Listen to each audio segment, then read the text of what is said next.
دیکھیے شریعت کے معاملے میں بڑا احتیاط کرنا چاہیے، احتیاط سے جواب دینا چاہیے، معلوم ہے تو ہی جواب دینا چاہیے، معلوم نہیں تو کہہ دینا چاہیے کسی اور سے پوچھئے مجھے معلوم نہیں، بری ہو جائیں گے۔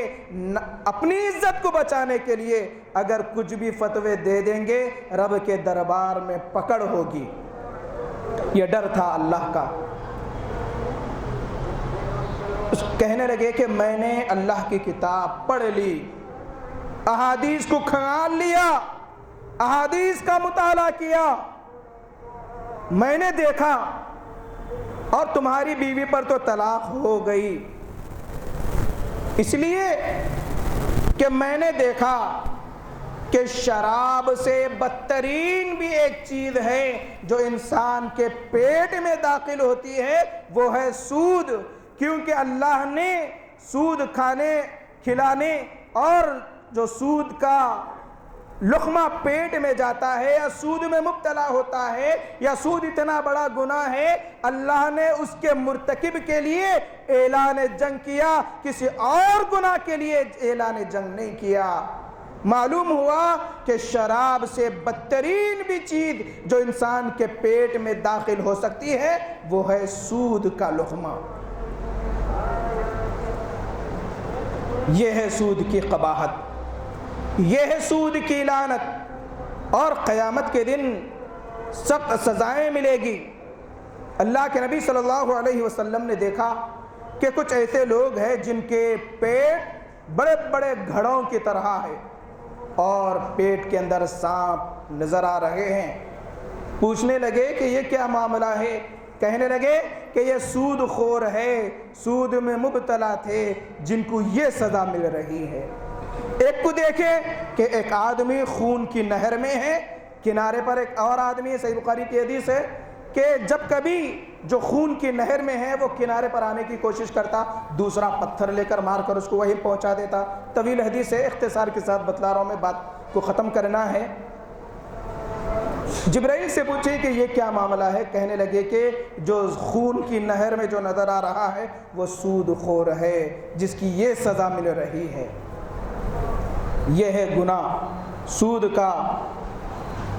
ہمارے لیے ضروری ہے کہ سود اور سود کی جتنی چیزیں ہیں ہم کو چاہیے کہ ہم اپنے معاشرے کو اس کی قباحت بتلائے، اس کی لعنت کو روکے اور ایسے بینکس یا ایسے بیت المال قائم کرے جہاں پر محتاجوں مستحقین کے لیے رقم جمع کرنے کا یا قرضہ دینے کا مناسب انتظام ہو تاکہ معاشرہ ایسی لعنت سے بچ سکے، دور رہ سکے۔